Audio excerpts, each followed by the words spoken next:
কিশোরবেলায় পড়া বেশ কিছু বই আমাদের রুচিবোধ তৈরি করার ক্ষেত্রে সদর্থক ভূমিকা পালন করেছিল।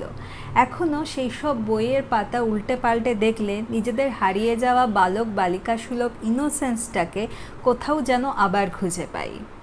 তাই আজকের পর্বে থাকছে সমস্ত বয়ঃক্রমের পাঠকের মন ছুঁতে পারে এমন কয়েকটি কিশোর উপন্যাস এবং গল্প সংকলন নিয়ে বিস্তারিত আলোচনা।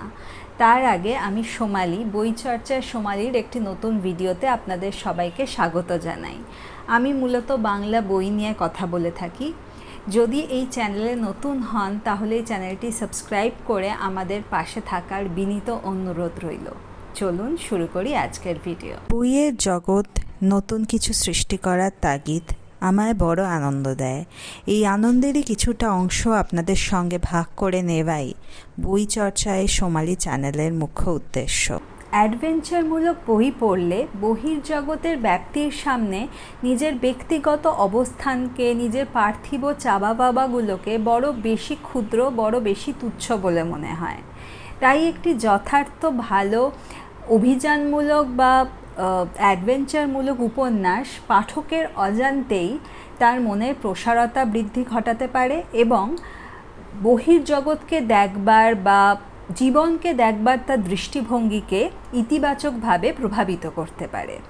এমনই একটি উপন্যাস হলো বিভূতিভূষণ বন্দ্যোপাধ্যায়ের চাঁদের পাহাড়। আমি এই উপন্যাসটি পড়েছি বিভূতি উপন্যাস সমগ্র মাইতি বুক হাউস থেকে প্রকাশিত বইটি থেকে। এটি হচ্ছে দ্বিতীয় খণ্ড। বিভূতিভূষণ তার এই অমর সৃষ্টি চাঁদের পাহাড়ের মাধ্যমে পাঠককে শুধু স্বপ্ন দেখতেই শেখাননি, সেই স্বপ্নকে বাস্তবায়িত করবার জন্য মনের সাহসেরও যোগান দিয়েছেন পরোক্ষভাবে। চাঁদের পাহাড় উপন্যাসের নায়ক শঙ্কর আর 5টা বাঙালি যুবকেরই একজন। তার অসাধারণত্ব রয়েছে তার চিন্তাভাবনায়। নিজের সীমিত চৌহদ্দির মধ্যে থেকেও শঙ্কর অসীমের স্বপ্ন দেখে। সে স্বপ্ন দেখে যে সে একদিন বিশ্বের অজ্ঞাত রহস্য ভেদ করবে। তার এই প্রায় অসম্ভব স্বপ্ন অবশেষে সত্যি হয়। তাদের গ্রামেরই এক ভবঘুরে জামাই প্রসাদবাবুর বদান্যে ইউগান্ডায় রেল কনস্ট্রাকশন ক্যাম্পের একটি পদে শঙ্করের চাকরি জুটে যায়। প্রথমে ইউগান্ডায় পদে পদে সিংহের ভয়ের সঙ্গে মোকাবিলা করে এবং পরে আফ্রিকার মাটিতেই একটি নির্জন জনবিরল রেল স্টেশনে একমাত্র কর্মচারী হিসেবে সেখানকার ভয়াল আতঙ্কের সঙ্গে পাঞ্জা কষে শঙ্করের বহু বর্ণময় জীবন কাটতে থাকে। কালক্রমে আফ্রিকার মাটিতে পর্তুগিজ স্বর্ণান্বেষী ডিয়েগো অ্যালভারেজের সঙ্গে শঙ্করের পরিচয় তার জীবনকে একটা নতুন মোড় দিল। পরবর্তীতে শঙ্করের দুঃসাহস এবং দৃঢ়চেতা মনোভাব এবং ডিয়েগো অ্যালভারেজের অভিজ্ঞতার ওপর ভর করে এরা দুজনে একটি রোমহর্ষক অভিযানের পথে পা বাড়ায়। তাদের এই অভিযানের প্রাথমিক উদ্দেশ্য এবং সার্বিক ফলাফল জানতে হলে চাঁদের পাহাড় উপন্যাসটি পড়তে হবে। বিভূতিভূষণ এমনভাবে শঙ্কর চরিত্রটিকে তৈরি করেছিলেন যে তাকে আমাদের অত্যন্ত কাছের, অত্যন্ত চেনা বলে মনে হয় যেন সে আমাদেরই একজন। আজকের সময়ের হিসেবে নয়, যে সময়ে দাঁড়িয়ে চাঁদের পাহাড় লেখা হয়েছিল সেই সময়ের তুলনায় শঙ্করের স্বপ্নকে, তার ভিশনকে একটু দূরের, একটু অলীক বলে মনে হতে পারে। কিন্তু এই উপন্যাসের বিভিন্ন জায়গায় বিভূতিভূষণ শঙ্করের নিখাদ বাঙালি মনের যে পরিচয় দিয়েছেন তাতে করে যেন তিনি বোঝাতে চেয়েছেন যে সে আমাদেরই একজন। তাই সে যদি নিজের স্বপ্নকে সত্যি করার জন্য এতটা মনের জোর দেখাতে পারে তাহলে আমরাও পারব। প্রসঙ্গ ক্ষেত্রে আফ্রিকার প্রচণ্ড শীতকে তুচ্ছ করে শঙ্করের সৌন্দর্যপ্রিয় বাঙালি ভাবুক মনের প্রকাশ বা আফ্রিকার বাওবাব গাছের সঙ্গে তার মনে মনে বাংলার বট অশ্বত্থ গাছের তুলনা করা বা প্রচণ্ড পরিশ্রান্ত হওয়ার পরেও ডিয়েগো অ্যালভারেজের সামনে তার নিজের দুর্বলতাকে প্রকাশ না করে মাতৃভূমির মুখ রক্ষা করা প্রভৃতি বর্ণনার কথা বলা যেতে পারে। এই বর্ণনাগুলির মাধ্যমেই লেখকের মুনশিয়ানার পরিচয় পাওয়া যায়।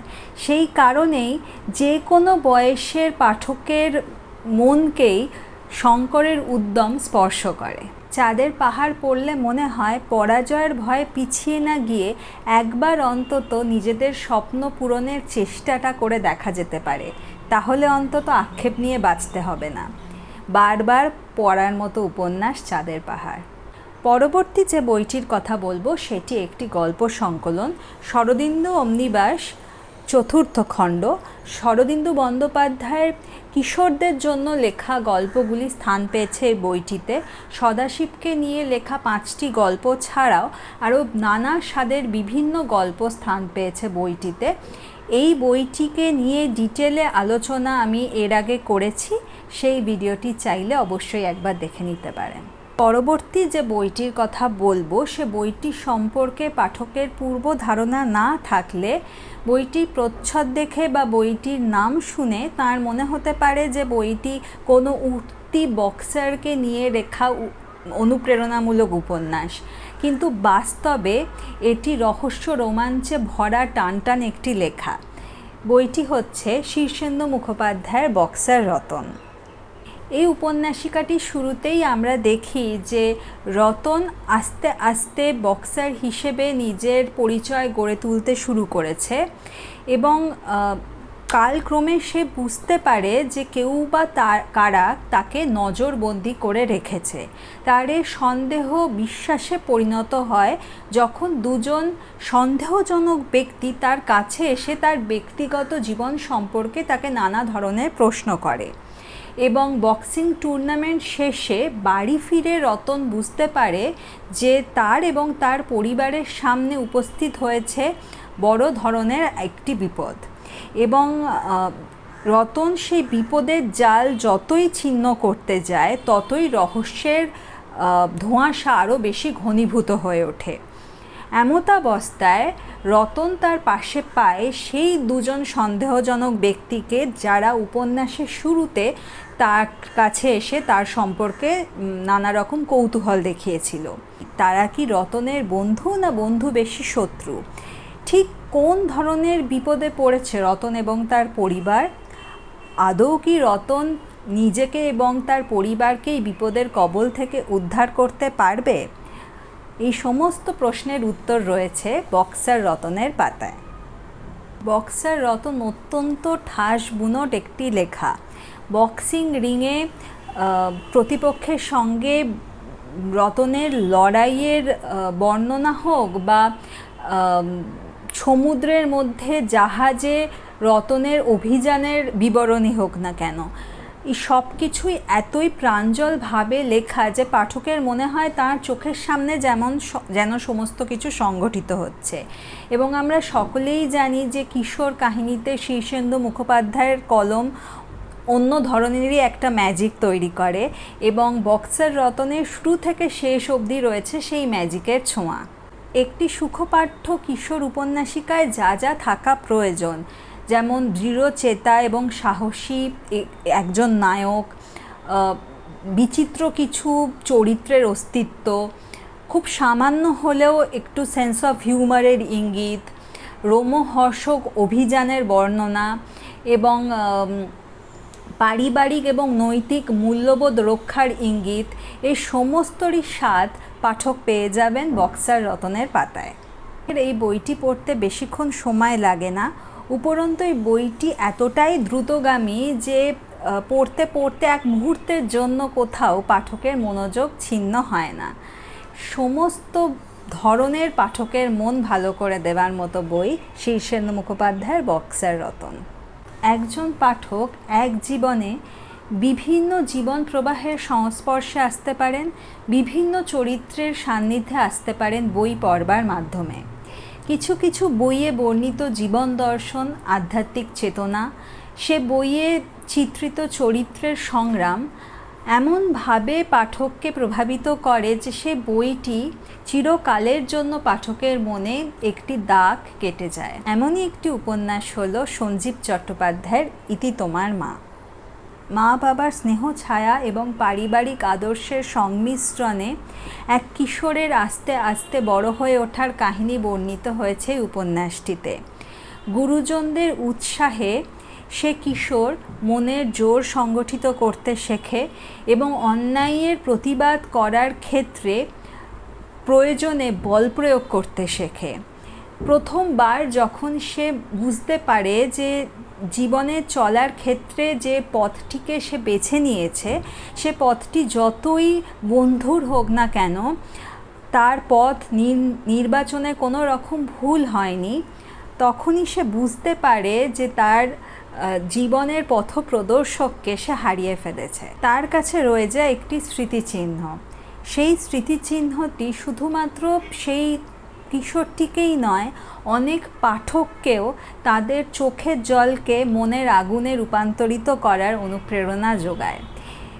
এই ছোট্ট বইটির মধ্যে অনেক কিছু শেখার রয়েছে।